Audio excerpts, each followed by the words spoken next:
क्या आपने कभी सोचा है कि अपने देश में जितने आपराधिक मामले दर्ज होते हैं उनमें से तहकीकात पूरी करके अपराधियों को सजा मिलने का प्रतिशत बहुत कम है। वजह सबूत का ना होना, शातिर क्रिमिनल्स द्वारा क्राइम सीन को डिस्टॉर्ट करना, एन मौके पे गवाहों का मुकर जाना, इसी वजह से उन अपराधों से जुड़े कई सारे सवालों के जवाब नहीं मिल पाते। पर एक बात और है जो इससे भी बुरी है, आपराधिक मामले का दर्ज ना होना। जी हाँ, ऐसे कई सारे अपराध हैं जो दर्ज ना होने के कारण ना उनकी तहकीकात होती है और ना ही अपराधी को सजा मिलती है। पर एक बार कुछ ऐसा हुआ जो आज तक कभी नहीं हुआ था। एक बिना दर्ज हुए संगीन अपराध की पुलिस ने तहकीकात भी की और अपराधी को पकड़ भी लिया। नमस्कार, मैं सोनाली कुलकर्णी क्राइम पेट्रोल के स्पेशल सीरीज में आपका स्वागत करती हूँ। सादगी, सच्चाई और समर्पण से रिश्ते मजबूत होते हैं और परिवार सकुशल रहता है। पर यही सादगी, सच्चाई और समर्पण से परिवार में बवंडर उठने लगे तो, अपराध और मौत का सिलसिला शुरू हो जाए तो यकीन नहीं होता ना। सच्ची घटना पर आधारित आज की इस हैरत अंगेज कहानी में भी ऐसा ही कुछ हुआ था। Hi friends. हाय हाय, मैं आपका अरुण। बैठ जा भाई, बैठ जा। हाँ, आराम से। कुर्सी का तो सब लफड़ा चल रहा है। तो दोस्तों, आज आप लोगों ने फाइनली मुझे बुलाया है आपका टाइम पास और मेरा टाइम वेस्ट करने के लिए। तो देखिए, तालियां तो दोनों हाथ से बजती हैं। आप लोगों को भी हंसने की कोशिश करनी होगी। दोस्तों, मैंने एक एनालॉजी बनाई है जिसमें औरत और मर्द को अगर प्लैनेट्स की उपमा दी जाए तो औरत क्या है? औरत है पृथ्वी, स्टेबल, स्ट्रॉन्ग, सबको जीवन देने वाली। और मर्द ही है ना। हाँ, और मर्द इज लाइक मार्स, हमेशा अजम्पशन में रहता है, खोया ही खोया रहता है। पानी हो सकता है, जीवन हो सकता है, जिंदगी हो सकती है, गर्लफ्रेंड हो सकती है। वैज्ञानिक के दृष्टिकोण से नहीं, ये मेरा अपना ही दृष्टिकोण है। तो फाइनली सच ये है कि रिस्पेक्ट वुमेन। अगर औरत नहीं तो कुछ भी नहीं। एक जोरदार तालियां तमाम औरतों के लिए।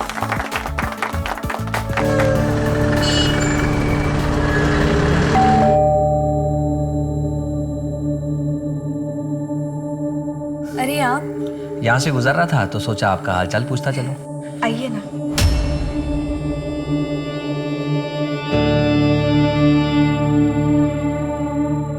बैठिए, चाय पियेंगे आप? हाँ बिल्कुल। जी, मैं अभी बना के लेके आई।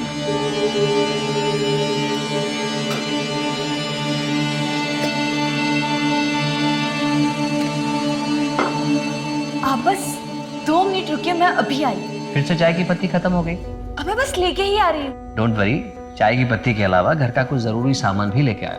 अरे, इन सब की क्या जरूरत थी? देखिए, मैं जानता हूँ किशोर के जाने के बाद आप अपना ख्याल नहीं रखती हैं। जिसके लिए घर बार सजाया था, अब वो ही नहीं रहा तो आपका मूड ठीक करने के लिए मास्टर शेफ आज आपके लिए चाय बनाएगा। अरे, आप बस देखते जाओ। लेकिन आप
ट्रिप के लिए जा रहे हो, संभल कर रहना और अपनी टीचर की बात सुनना। अकेले कहीं मत जाना तुम लोग। ओके ओके, ठीक है मम्मा। और सबसे इम्पोर्टेंट बात, तुम दोनों अपना ख्याल रखना।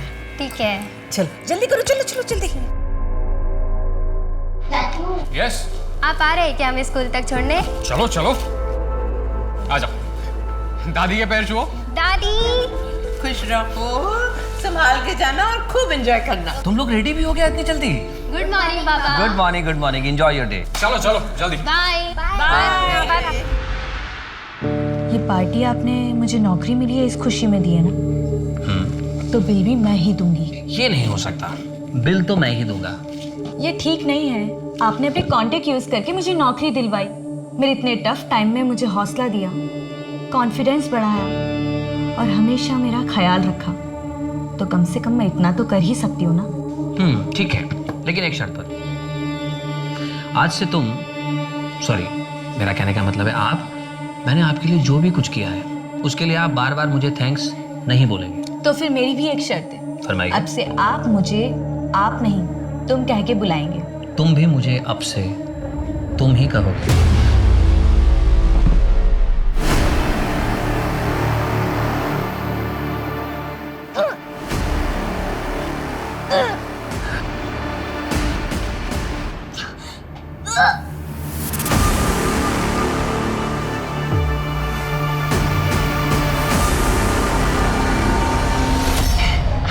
सोनी, अरे क्या हो गया तुझे?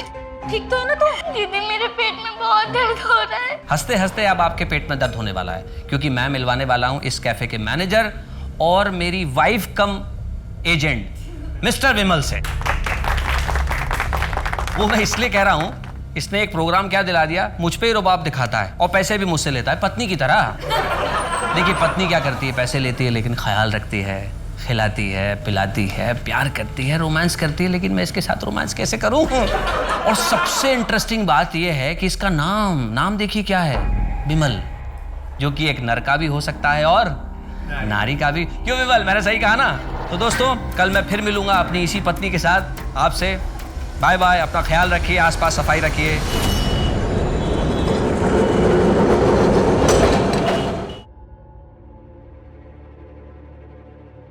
अरे इतनी सुबह सुबह कहाँ जा रहे हैं? बस माँ वो परेशान लग रहे हो, क्या बात है? कुछ नहीं माँ, हाँ प्रसाद दीजिए। ये क्या है तुम्हारे हाथ में? कुछ काम के कागजात है माँ। अरे दादा, आज तो आपको छुट्टी है ना? हाँ, लेकिन एक ज़रूरी काम याद आ गया, इसीलिए बाहर जा रहा हूँ। अच्छा माँ, जाता हूँ। बेटा जाता हूँ नहीं, बोलो आता हूँ। आता हूँ माँ। सुनी, बिना चाय पिए ही चले गए। अरे भाभी, दादा चले गए तो क्या हुआ, मैं हूं ना। और आपने इतने प्यार से चाय बनाई है, वो वेस्ट थोड़ी होने दूंगा। दीजिए। बहू, अरुण की कुछ खबर? सुबह से निकला है, कुछ खाया पिया भी होगा कि नहीं? और बच्चे पिकनिक पे गए हैं, उनकी कोई खबर? बच्चे ट्रिप में मौज कर रहे हैं, बहुत खुश है वो लोग। मेरी फोन पे बात हुई थी, पर अरुण की। हाँ ठीक है, आपको जैसे ही कुछ पता चले मुझे तुरंत कॉल करो। Okay bye. अरुण की कोई खबर? नहीं माँ, किसी को नहीं पता वो कहाँ है। मैंने सबसे पूछ लिया, समझ में नहीं आ रहा, अपना फोन बंद करके बिना किसी को पता है कहाँ चले गए हैं। एक हंसता खेलता परिवार छोटी छोटी खुशियों को बटोरते अपनी जिंदगी गुजारता है। अरुण का परिवार भी कोई अपवाद नहीं था। सब कुछ ठीक ही लग रहा था कि अचानक अरुण के गायब होने से पूरा परिवार परेशान हो गया।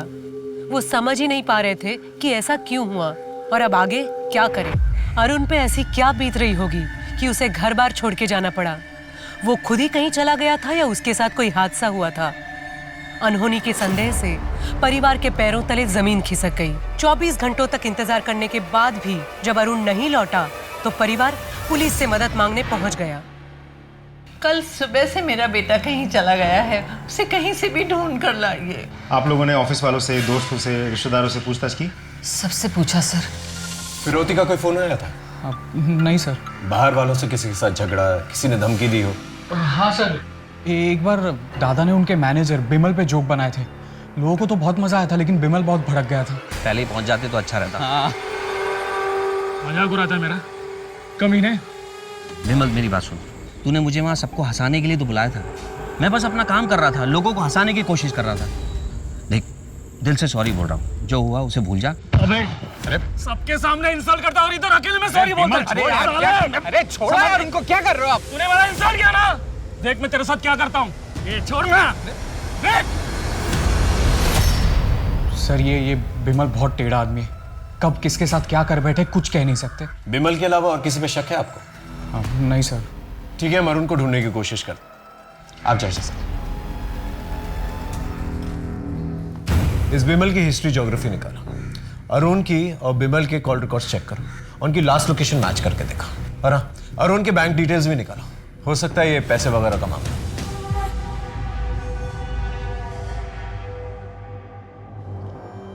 ये घर में ही थी या कहीं बाहर गई थी? घर पर ही थी, पर इसका पेट दर्द से क्या संबंध? डॉक्टर, क्या हुआ? कोई सीरियस बात है क्या? शोनी प्रेग्नेंट है। सर अरुण के कॉल रिकॉर्ड्स मैंने बहुत अच्छे से स्टडी किया। अरुण के कॉल रिकॉर्ड्स के हिसाब से अरुण और जैस्मिन के बीच दिन में कम से कम 5 से 6 बार बात होती थी, और बातें बहुत लंबे लंबे होती थी सर। ये जैस्मिन कौन? सर अरुण के दोस्त की वाइफ। कुछ ही महीनों पहले उसकी दोस्त की मौत हो गई, और अगले ही हफ्ते से उन दोनों में बातचीत शुरू हो गई थी सर। अरुण के बैंक डिटेल्स आए? हाँ सर, ये देखिए। लेकिन बैंक स्टेटमेंट से एक इंटरेस्टिंग बात पता चली है सर। जैस्मिन से मिलते हैं सर।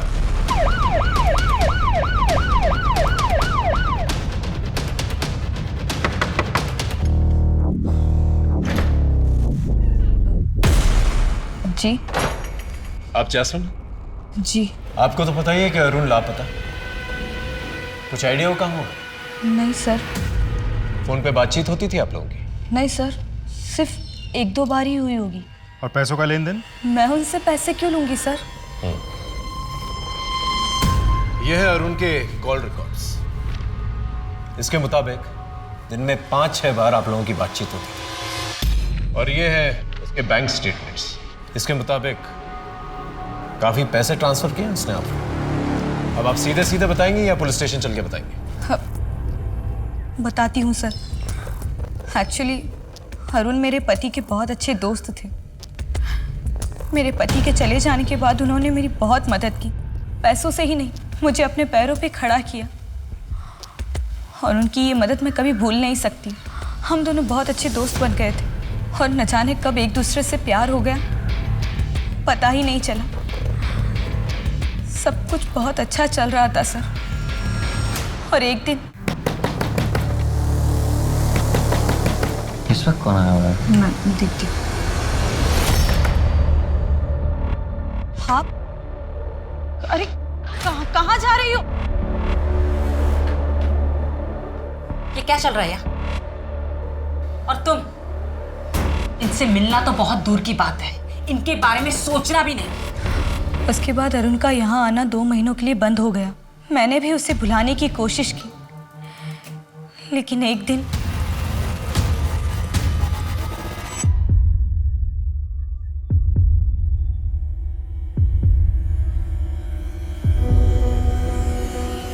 कितने दिनों बाद आए हो? कैसे है? नहीं, मैं तुम्हारे झांसे में नहीं आने वाला। तुम भी तो धोखेबाज हो सकती हो शीतल की तरह। जैसे उसने मेरी आधी जिंदगी बर्बाद कर दी, आधी जिंदगी तुम बर्बाद करोगी। क्या हुआ है अरुण? क्यों इतने परेशान हो? अरुण और शीतल के बीच में कुछ तो हुआ था, जिससे वो बहुत परेशान रहने लगे थे। मैंने इसे जानने की कोशिश की, लेकिन उन्होंने मुझे इस बारे में कुछ भी नहीं बताया, और कभी इस बारे में बात भी नहीं की। वो हर वक्त उदास रहने लगे, हर वक्त परेशान रहा करते थे, और मुझसे जब रहा नहीं गया तो मैंने जिद करके उनसे आखिर पूछ ही लिया। लेकिन उन्होंने मुझसे कहा कि वो बात बताने से अच्छा है कि वो मर जाए। और उसके बाद मेरी कभी हिम्मत ही नहीं हुई कि मैं उनसे उस बारे में कभी बात करूं। लेकिन सर, वो जो भी बात थी वो उन्हें अंदर ही अंदर खाए जा रही थी। भरा पूरा परिवार था हमारा। तीज त्योहार, खाना पीना, दोस्त रिश्तेदार, हंसी ठहाका। फिर अचानक सब बदल गया। शीतल और अरुण के बीच में पता नहीं ऐसा क्या हो गया कि वो एक दूसरे से नफरत करने लगे। उनके बीच में झगड़े होने लगे। मैंने बीच बचाव करने की बहुत कोशिश की, लेकिन झगड़े की जो वजह थी मुझे नहीं पता चली। और फिर बात बढ़ते बढ़ते यहाँ तक पहुँच गई कि एक दिन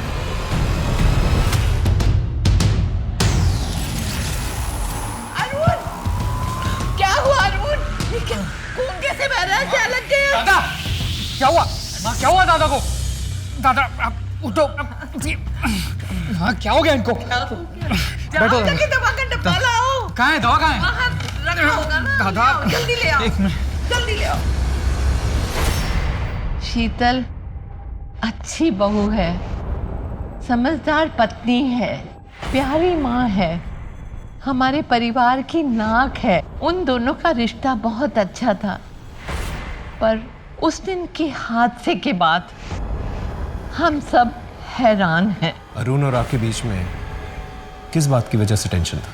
हर पति पत्नी में जितना टेंशन होता है बस उतना ही, और कुछ नहीं। देखिए, मैं मानता हूँ हर पति पत्नी में झगड़े होते हैं, लेकिन ऐसे नहीं होते कि खून बहने लगे, जो अरुण के सर से बह रहा था।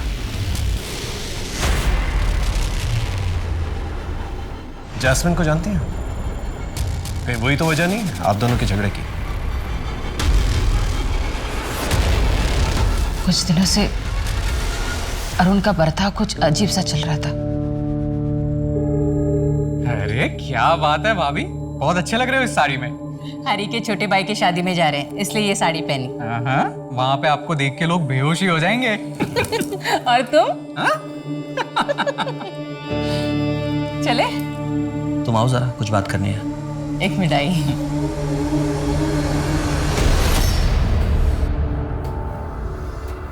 ये कैसा ब्लाउज पहना हुआ है तुमने? विदाउट स्लीव्स है, मुझ पर बहुत जच रहा है ना। नहीं, चेंज करो इसे अभी। मेरा कहने का मतलब है कोई सादा सा पहन लो, लॉन्ग स्लीव्स का ब्लाउज पहन लो। पहले अरुण को मेरी हर एक बात बहुत अच्छी लगती थी, फिर उसे धीरे धीरे मेरी बात उसे खटकने लगी। वजह? पता नहीं। कहीं अरुण को आप पर शक तो नहीं था? पता नहीं सा। शीतल के बिहेवियर से तो लग रहा है जैसे अरुण को उस पर शक था। हो सकता है अरुण की गुमशुदगी में शीतल का हाथ हो। ये भी हो सकता है कि शीतल का कोई अफेयर चल रहा हो, लेकिन किससे? क्या लगता है सर? अखिल से? हो सकता है। अगर शीतल और अखिल का अफेयर चल रहा था तो कॉल रिकॉर्ड से तो पता नहीं चलेगा, क्योंकि दोनों साथ में रहते थे। पड़ोसियों से पता करो।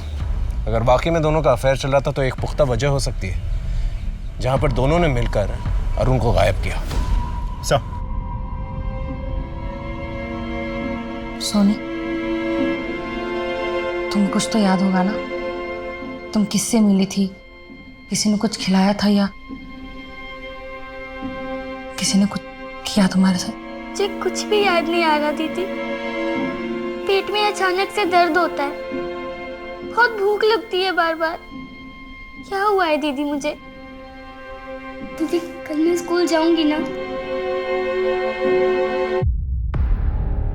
हेलो, क्या? ठीक है, हम अभी पहुंचते हैं। चल सर।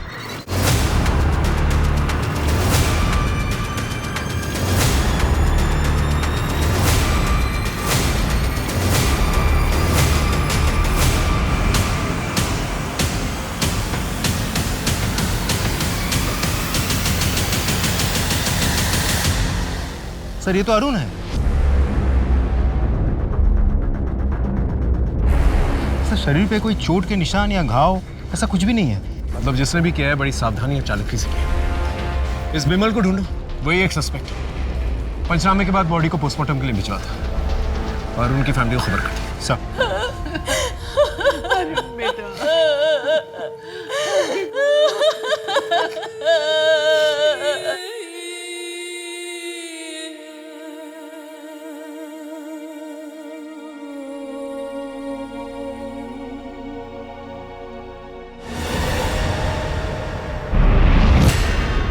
सर विमल का पता चल गया।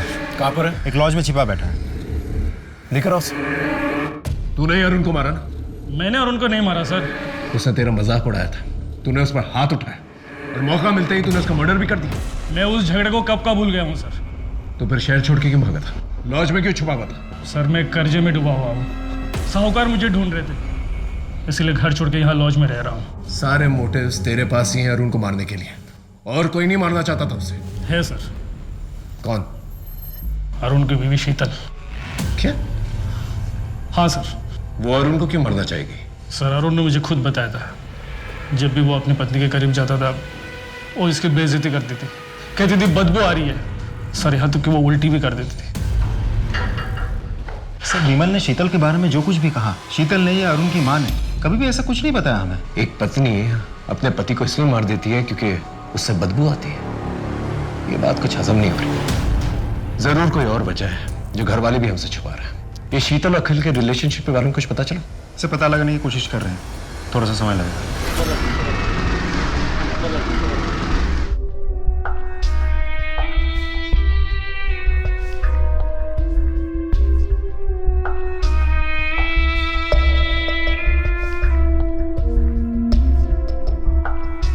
अब हम कुछ दिन यहीं रहेंगे और तुम्हें जो भी जरूरत पड़े मुझे बोलना, मैं बाजार से तुम्हारे लिए लेकर आऊं। तब तक तुम इस कमरे से बाहर मत निकलना। पर कब तक? जब तक तुम्हारा बच्चा डिलीवर नहीं हो जाता। मेरे बच्चे स्कूल की ट्रिप के लिए गए थे। पता चला अरुण जिस दिन घर से गायब हुए थे उस दिन उन्होंने वहां जाकर बच्चों को बीच ट्रिप से वापस ले आए। ना अरुण घर वापस आए और ना ही बच्चे वापस आए सर। तो उसके बाद अरुण की लाश मिली। और कुछ? सर रजिस्टर्ड पोस्ट से आज ये दादा का लेटर है। मैं आत्महत्या कर रहा हूं। मेरी आत्महत्या के लिए मेरी पत्नी शीतल जिम्मेदार। शीतल की वजह से मेरी जिंदगी बर्बाद हो गई है, मेरा सुख चैन खत्म हो गया है। आप पति पत्नी के बीच में क्या प्रॉब्लम थी? आखिर अरुण ने ऐसा क्यों लिखा है कि उसने आपकी वजह से आत्महत्या की? सर मुझे कुछ नहीं पता, सिर्फ आप लोग मेरे बच्चे को ढूंढ कर लाइए सर। अरुण घर से निकला, फिर उसने बच्चों को पिकअप किया और उसकी लाश फिर कुएं के पास मिली। कहीं बच्चे वही तो नहीं?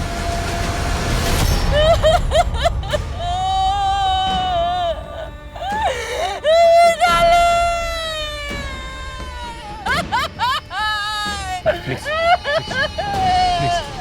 हम आपका दुख समझते हैं, ठीक है? हमें अपनी कार्रवाई करनी है। प्लीज प्लीज संभालिए अपने आप।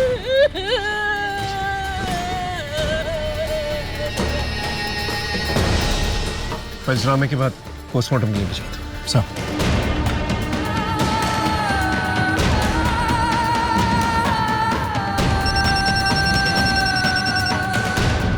हाँ बोलो।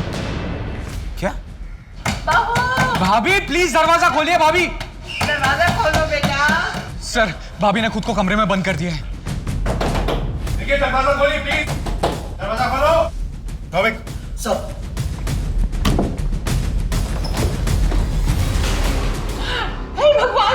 भाभी शीतल की हालत देख के ही पता चलता था कि उस पे क्या बीत रही होगी।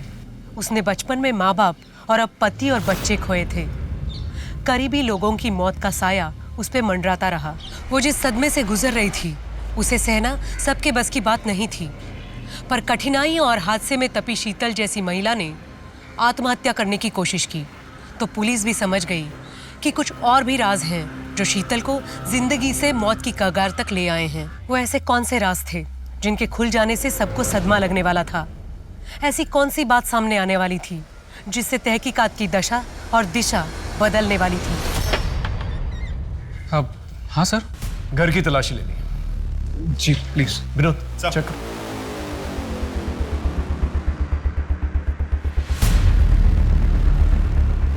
सर अंदर अरुण के कमरे के कबर्ड से ही मिला। ये देखिए। अरुण और शीतल के बीच में क्या प्रॉब्लम थी? नहीं पता। इस बोतल में ऐसा क्या खास है जो इस तरह से पैक करके रखा हुआ है इसे? सर वो दादा के बाल झड़ रहे थे ना, तो वो डॉक्टर के पास से ये तेल ले आए थे और भाभी को इसकी स्मेल पसंद नहीं थी तो इसलिए शायद ऐसे पैक करके रखा होगा। और हाँ सर, दादा स्टैंड अप भी करते थे तो अपने लुक्स को लेके वो बहुत सतर्क रहते थे। इस तेल के अलावा कोई और प्रॉब्लम थी शीतल को अरुण से? हमें नहीं पता साहब। ठीक है, इसे हम साथ में लेके जाते हैं। हाँ जी सर। देखिए अब तो बता दीजिए असल में मसला क्या है? आप दोनों के बीच में झगड़ा क्यों हुआ था?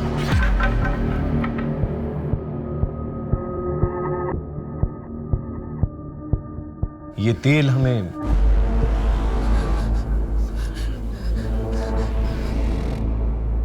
आप अपने पति से नफरत क्यों करती थी? आपने उनके सर पे बोतल फोड़ दी थी, क्या वजह थी? पता नहीं। देखिए शीतल जी, हम आपकी मदद करने की कोशिश कर रहे हैं, दैट्स ऑल। आप डिटेल में बताइए हमें उस रात को क्या हुआ था, वजह हम पता कर लेंगे। देखिए, अगर आप हमें नहीं बताएंगी तो आपके पति की मौत का इल्जाम आप पर आ जाएगा। आपके 2 बच्चों की मौत की जिम्मेदार भी आप ही ठहराई जाएंगे। क्या आप ये चाहती हैं? हम लोगों के बीच में ऐसी कोई बड़ी प्रॉब्लम नहीं थी, सब कुछ अच्छा था। पति पत्नी, 2 बच्चे, देवर, सासू माँ। फिर एक दिन अरुण ने स्टैंड अप कॉमेडी का प्रोग्राम करना शुरू कर दिया। वो अपने लुक को लेकर बहुत कॉन्शियस होने लगा, बहुत महंगे महंगे कॉस्मेटिक खरीदने लगे, घर का बजट बिगड़ने लगा। फिर भी मैंने मैनेज कर लिया। प्रोग्राम के चक्कर में वो रात रात भर घर से बाहर रहते थे, कभी कभी तो एक हफ्ते घर नहीं लौटते थे वो। एक दिन मुझे जैस्मिन के बारे में पता चला। मैं बहुत गुस्सा हो गई, लेकिन उन्होंने उसके साथ वो रिश्ता खत्म कर दिया। थोड़ी अनबन हुई हमारे साथ। फिर एक दिन वो बाल बड़ा करने का कोई तेल लेकर आए।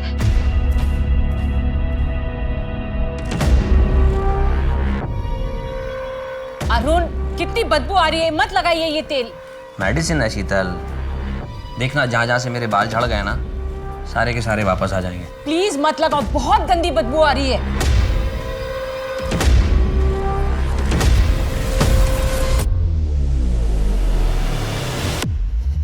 शीतल, सो गई क्या? हे शीतल, शीतल क्या हुआ? अरे अरे शीतल, ये क्या किया तुमने?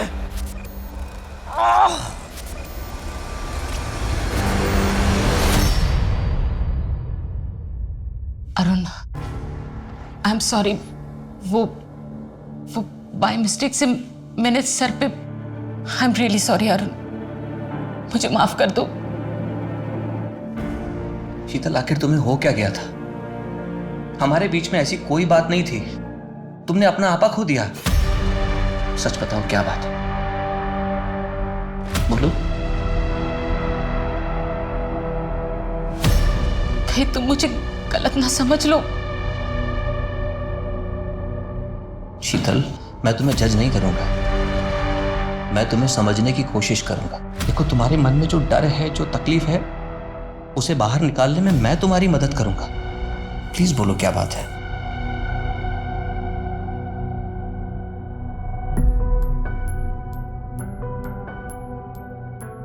मैं 13 साल की उम्र में ही मां बन गई थी। कब क्या हुआ मुझे कुछ पता नहीं। मैं तो बहुत छोटी थी। दीदी ने मुझे बताया कि मैं प्रेग्नेंट हूं। फिर दीदी ने मुझे ये भी बताया कि किसी ने मेरे जूस में कुछ मिलाया था। फिर बेहोश होने के बाद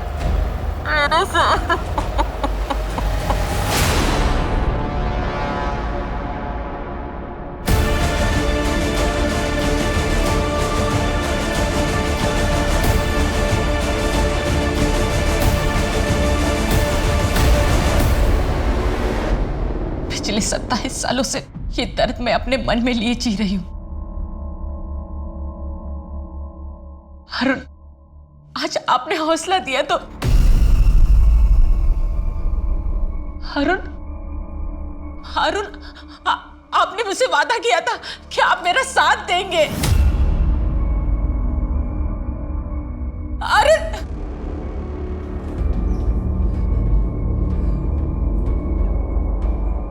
एक तो कच्ची उम्र में ऐसी पीड़ा के साथ जी रही थी। 13 साल का शरीर डिलीवरी का सदमा नहीं झेल पाया, इसलिए डिलीवरी होते ही मेरा बच्चा मर गया।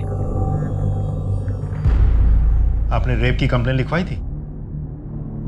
नहीं। क्यों? मैं बहुत छोटी थी।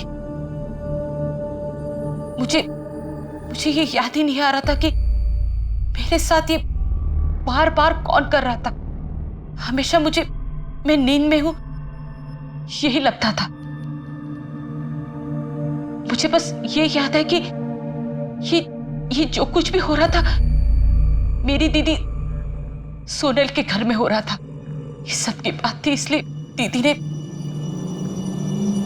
केस रफा दफा कर दिया और मैं भी कुछ नहीं कर पाई। आपकी बहन सोनल, वो अब कहाँ रहती है? सोनल दीदी और जिया जी का 10 साल पहले कार एक्सीडेंट में मौत हुई। आपके साथ जिस घर में वो हादसा हुआ था, आपको उसका एड्रेस याद है? डिटेल में तो नहीं पता, पर बनाटी में एक गार्डन है, उसके सामने विश्वास डेयरी के बाजू में ब्राउन कलर का वो ऐसा आर्क बंगला है। उसी में दीदी और जिया जी रहते हैं और उनके बगल में चैटर्जी और मित्तल जी, वो भी वहीं रहते हैं, दीदी के घर में। शीतल की कहानी सुन के ये केस और भी ज्यादा कॉम्प्लिकेटेड हो गया है। सर, ऐसा भी तो हो सकता है कि बचपन में शीतल पे हुए टॉर्चर की बात सुन के अरुण ने उन लोगों को ढूंढ निकालने की कोशिश की होगी, जिसकी वजह से उन लोगों ने मिलकर अरुण को मार दिया होगा। या सर ऐसा भी तो हो सकता है शीतल खुद को बचाने के लिए मनगढ़ंत कहानी रच रही हो। शीतल को उस तेल से प्रॉब्लम थी, इसलिए उसने अपने हस्बैंड पे वार किया। हो सकता है कि वो तेल की स्मेल उसके अतीत के किसी हादसे से जुड़ी हुई है। क्या है कि कुछ हादसे ऐसे होते हैं जो दिमाग में घर कर जाता है, इंसान उन्हें याद करके भी याद नहीं करना चाहता, लेकिन फिर कुछ ऐसा होता है जो दोबारा से वो हादसों को ट्रिगर करता है और दिमाग के बंद दरवाजे दोबारा से खुल जाते हैं और फिर इंसान ऐसे रिएक्ट करता है जिस तरह से शीतल ने रिएक्ट किया अपने हस्बैंड के साथ। लेकिन अगर शीतल झूठ बोल रही तो उसने कमाल की कहानी रची है और अपने ही हस्बैंड और बच्चों को मार दिया। वो ऐसा करेगी क्यों? एक काम करते हैं, शीतल ने जो पुराना एड्रेस दिया है ना अपना, वहां चल के पूछताछ करते हैं, देखते हैं क्या क्लू मिलता है। Excuse me sir. हेलो, हाँ ओके सर, पोस्टमार्टम रिपोर्ट आ गई है, बच्चों की बॉडीज में सेडेटिव्स मिले हैं। इसका मतलब नींद की गोलियां देकर बच्चों को मारा गया है। सोनी, 10 साल पहले जो हुआ उसे भूल जाओ। सारे मर्द एक जैसे नहीं होते, कुछ अच्छे भी होते हैं।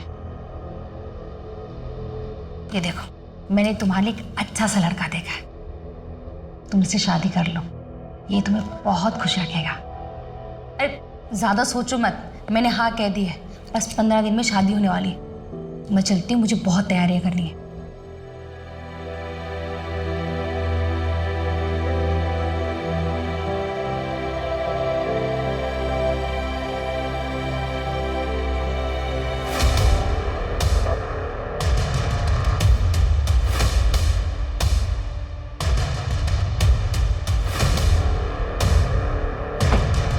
दादा, मुलसिना में विश्वास डेयरीटा कोথায়? विश्वास डेयरी सर, यहाँ तो कोई विश्वास डेयरी नहीं। हाँ, गिरधर डेयरी है आगे। आप यहाँ कब से रहते हैं? सर मैं तो पैदा ही हुआ था। अच्छा, 27 साल पहले यहाँ कोई विश्वास डेयरी हुआ करती थी? नहीं। अच्छा, এখানে একটা বাগান ছিল, एक गार्डन, एक बगीचा टाइप ऐसा कुछ? क्या मजाक कर रहे हो साहब? हमारे इस पूरे एरिया के अंदर ना कोई बागान था और ना है। एक आर्च शेप का ब्राउन कलर का बंगलो हुआ करता था, कुछ याद है? साहब हमारे पूरे एरिया के अंदर सिर्फ अपार्टमेंट्स हैं, बंगलो तो नहीं है। और मित्तल और चैटर्जी साहब का घर? चटर्जी तो सर बहुत सारे रहते हैं यहाँ पे, और पर वो सब अपार्टमेंट्स में रहते हैं। और मित्तल तो शायद कोई नहीं ना अपने एरिया में। नहीं सर। ठीक है सर।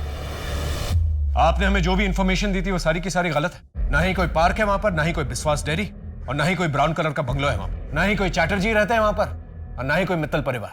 आपने हमसे झूठ क्यों कहा? क्या छुपाने की कोशिश कर रही हैं? 27 साल पुरानी बात है सर, तब मैं बहुत छोटी थी, जितना याद था बता दिया, इससे ज्यादा मैं कुछ नहीं जानती।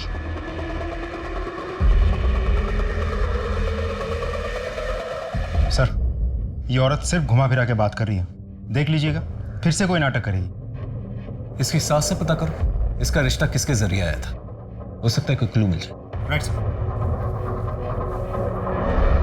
गिरीश जी कुछ तो याद होगा आपको। शीतल की बहन और मैं हम साथ में काम करते थे। शीतल की बहन की और मेरी कभी ज्यादा बात नहीं होती थी, लेकिन एक दिन अचानक वो जॉब छोड़कर चली गई थी। उसके कई सालों के बाद वो मुझे एक दुकान में मिली थी। तब मेरी उससे कुछ बात हुई थी। तब उसने बताया कि वो शीतल की शादी करने वाली है। मैंने भी उसको बताया कि मेरी नज़र में कुछ लड़के हैं, उनमें से एक लड़के अरुण के साथ उसकी शादी हो गई थी। उसके बाद हमारी मुलाकात नहीं हुई। ये शीतल और उसके पति ये दोनों कहाँ रहते थे? ये दोनों अग्रपाड़ा में रहते थे।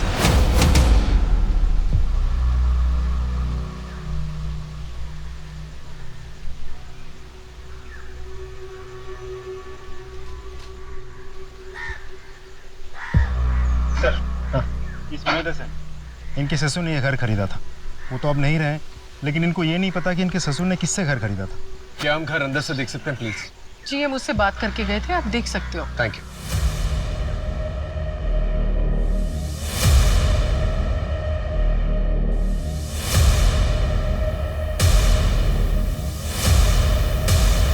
याद आ रहा है घर देख के? हाँ, मैं यहाँ 5 साल रही हूँ। मेरे ज्यादा दोस्त नहीं थे, तो मैं ज्यादा से ज्यादा मैं घर पर ही रहती थी। अब याद आए, उस दिन मेरे दीदी और जिया जी की एनिवर्सरी थी।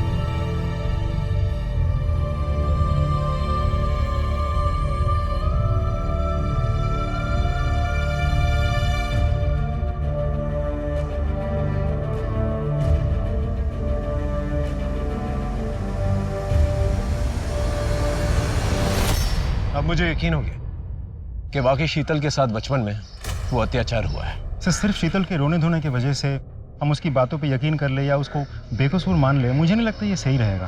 क्योंकि अभी तक हमारे पास इस बात का कोई सबूत नहीं है कि रेप हुआ था, और इस बात का भी कोई सबूत नहीं है कि उसकी दीदी और जीजा इसी घर में रहते थे। ठीक है, आस पड़ोस में पूछताछ करते हैं उस पुराने हादसे के बारे में, देखते हैं क्या निकल के आता है। मैम 27 साल पहले यहाँ पास में एक परिवार रहता था, पति पत्नी और 10-12 साल की एक बच्ची थी उनकी। कुछ याद है आपको उनके साथ क्या हुआ, कहाँ गए वो लोग? 27 साल पहले? जी। सोनल और प्रताप? जी, सोनल और साथ में उसकी बहन शीतल। शीतल नहीं, सोनी नाम था उसका।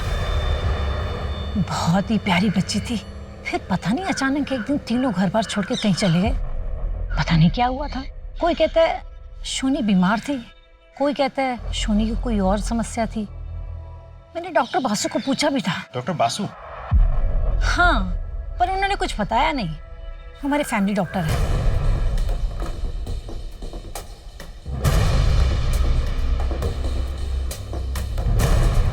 सर मैं आपको थोड़ी देर में फोन करता हूँ। जी हाँ। सोनल और प्रताप के पुराने सामान में से ये फोटो एल्बम मिला है। फोटोज को अच्छी तरह से चेक करो। 27 साल पुरानी बात है, मतलब 1993। हो सकता है कोई क्लू मिल जाए। और सोनल और प्रताप के सोशल अकाउंट्स भी चेक करें। Right sir.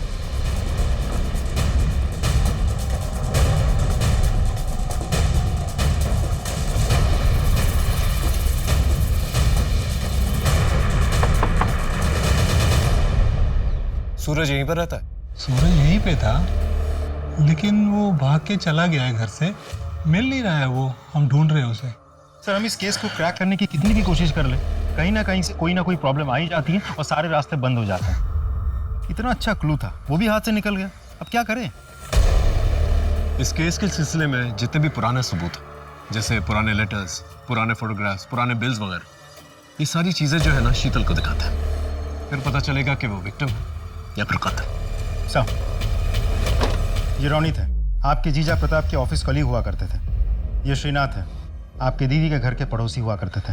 अक्सर आपके घर पे आते थे जाते थे। जब आप छोटी हुआ करती थी और आपके घर में कोई नहीं हुआ करता था तो आपके घर वाले आपको इसी के घर पे छोड़ के जाया करते थे। और ये जो ग्रुप फोटो है ये उस घर में आपकी दीदी की लास्ट एनिवर्सरी की फ़ोटो है। इसके बाद हमें ऐसी फ़ोटो नहीं मिली। मतलब शायद उसके बाद से आपकी दीदी और जीजा ने अपने आप को बाकी की दुनिया से कट ऑफ कर लिया था।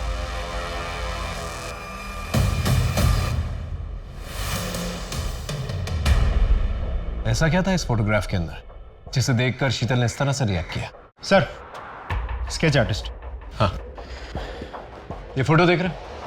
ये फोटो 27 साल पुरानी है। इस फोटो में जितने भी लोग हैं 27 साल के बाद कैसे दिखेंगे उसका एक स्केच चाहिए, अपने मुताबिक बना के लेंगे।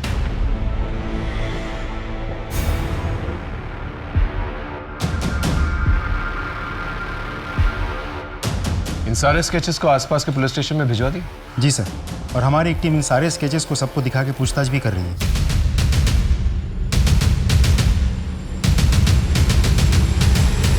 सर, इस फोटो में 2 लोगों की मौत हो गई है। और ये बाकी 3? सर, इनके भी डिटेल्स मिले हैं।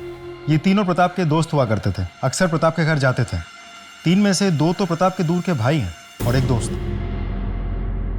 स्टेज तो सेट, बस सूत्रधार को ढूंढने की जरूरत है। लेकिन सर, ये सूत्रधार है कौन?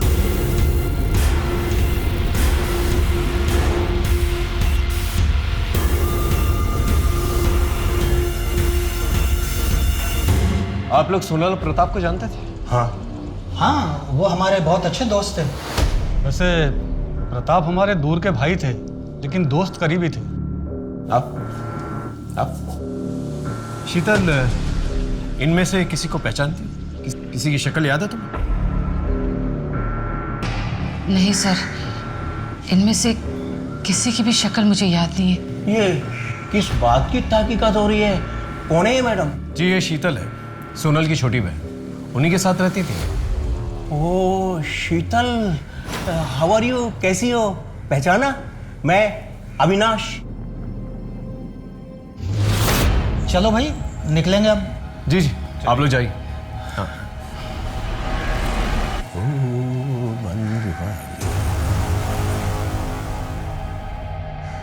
एक मिनट प्लीज, वापस आइए। 1 मिनट। इस बॉक्स में कुछ कॉस्मेटिक्स हैं। जो भी कॉस्मेटिक्स आप लोग डेली यूज करते हैं उन्हें चूज कर लीजिए।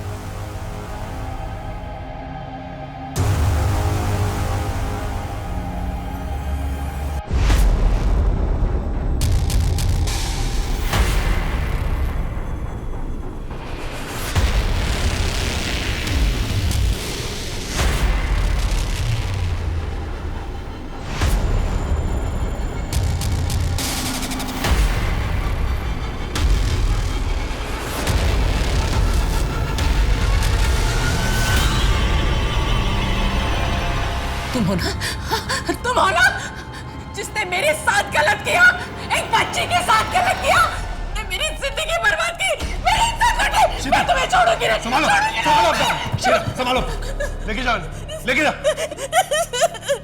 क्या बकवास है ये? कुछ भी अनाप शनाप बोले जा रही है। लगता है इसका माथा फिर गया और साथ में पुलिस भी बावली हो गई है। ना कोई सबूत, ना गवाह। अरे वाह वाह वाह वाह! 27 साल पहले की मनगढ़ंत कहानी गढ़ करके तुम मेरी बदनामी कर रहे हो। मनगढ़ंत कहानी है या सच, वो तो हम पता लगा ही लेंगे। लेकिन तकलीफ से अगर बचना चाहते हो ना तो अभी सच बता दो। 13 साल की शीतल को तुमने क्या क्या किया था? क्या बकवास कर रहे हो? मैंने कभी किसी पर कोई अत्याचार नहीं किया। बिना किसी सबूत के आप कोई आरोप नहीं लगा सकते। मैं जा रहा हूं। रुकिए, जब तक का डीएनए टेस्ट नहीं हो जाता ना आपका, आप कहीं नहीं जा सकते। कर लो डीएनए टेस्ट। मैच किससे करोगे? ये सूरज, जब शीतल 13 साल की थी उसका एक बच्चा पैदा हुआ था। वो मरा नहीं था, जिंदा है। वही ये बच्चा है। अब जब तक डीएनए टेस्ट नहीं आ जाता, यहीं पर रुको।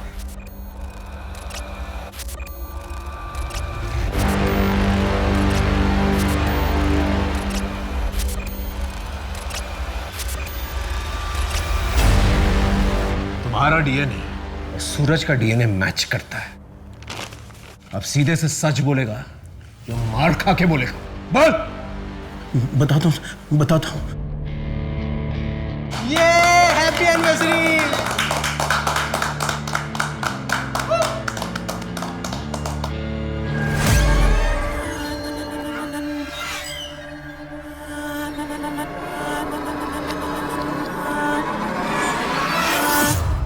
जूस।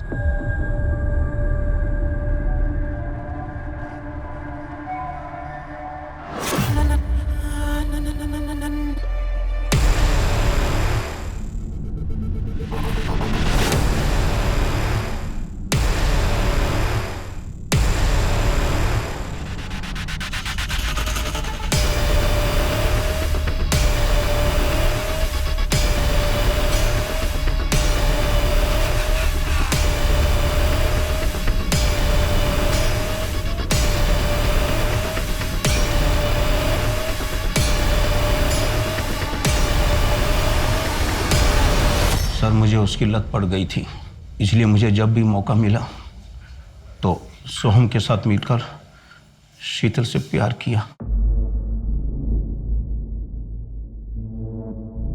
अविनाश ने तो अपना गुनाह कबूल कर लिया है। अब तुम दोनों बताओ, 13 साल की शीतल के साथ तुम दोनों ने क्या क्या किया था? सर, इस बात को 27 साल हो गए। अब इतने सालों बाद एक गलती को लेकर अब क्यों बवाल कर रहे हो? 27 साल पहले जो तुम लोगों ने गलती की थी, उसका बोझ शीतल आज तक उठा रही है। बचपन में मेरे साथ हुए अत्याचार से मेरे मन में एक हमेशा के लिए दर्द बना रहा, एक कमजोर पल था जब अपने आप पर बीती हुई बात मैंने अपने पति से कही। वही मेरी सबसे बड़ी गलती थी। पाप किया है शीतल तुमने, धोखा दिया है मुझे। जरूर तुम्हारे ही चाल चलन में कोई खोट रही होगी, तभी तो उन लोगों ने तुम्हारी इज्जत पर हाथ डाला। मेरा ही नसीब खराब था जो तुम जैसी बच्चालन औरत से मेरी शादी हुई। अरुण, अरुण मैंने कहा ना, मैं दूर हटो मुझसे। अरुण, अपने पति पर भरोसा करके अपनी जिंदगी का सबसे बड़ा दर्द मैंने उनके साथ शेयर किया। मैंने सोचा वो मुझे सहारा देंगे, मेरा हौसला बढ़ाएंगे, पर वो तो मुझसे नफरत करने लगे, मुझ पर शक करने लगे, और तो और हमारे बच्चे उनके नहीं किसी और के हैं ये समझकर उन्होंने बच्चों को भी मार दिया। अगर अरुण का मुझ पर विश्वास होता तो न वो बच्चों को मारते और न खुद आत्महत्या करते। वो ये एक इम्पॉसिबल केस था जो शायद कभी सॉल्व ना होता। 27 साल पहले हुए एक भयंकर अपराध को पुलिस ने बिना किसी एफआईआर, बिना किसी पुख्ता सबूत, बिना किसी चश्मदीद गवाह के उजागर किया। उन अपराधियों को पकड़ा और कोर्ट से उन्हें सजा भी दी गई। हम अक्सर कहते हैं कि अगर आपके साथ क्राइम हुआ है तो ओपन अप, उसके बारे में खुल के बात करो, न्याय मांगो। पर ओपन अप होना इतना आसान नहीं होता, क्योंकि हमारे समाज में कड़वी सच्चाई को स्वीकार करने की हिम्मत नहीं है। तभी तो लगभग 99% रेप केसेस रिपोर्ट नहीं होते। ताज्जुब हुआ ना? पर यही सच्चाई है। इसे बदलना हो तो हमें वैसा माहौल बनाना पड़ेगा। औरत की पीड़ा सुनने और समझने की हिम्मत रखनी होगी। तभी औरत अपनी आप बीती के बारे में खुल के बात भी करेगी और न्याय भी मांगेगी। इसी सीख के साथ मैं सोनाली कुलकर्णी आपसे विदा लेती हूँ। फिर होगी मुलाकात एक ऐसे ही चौंका देने वाले केस के साथ। तब तक अपना और अपने परिवार का ख्याल रखें। देखते रहिए क्राइम पेट्रोल सतर्क, जस्टिस रीलोडेड। जय हिंद।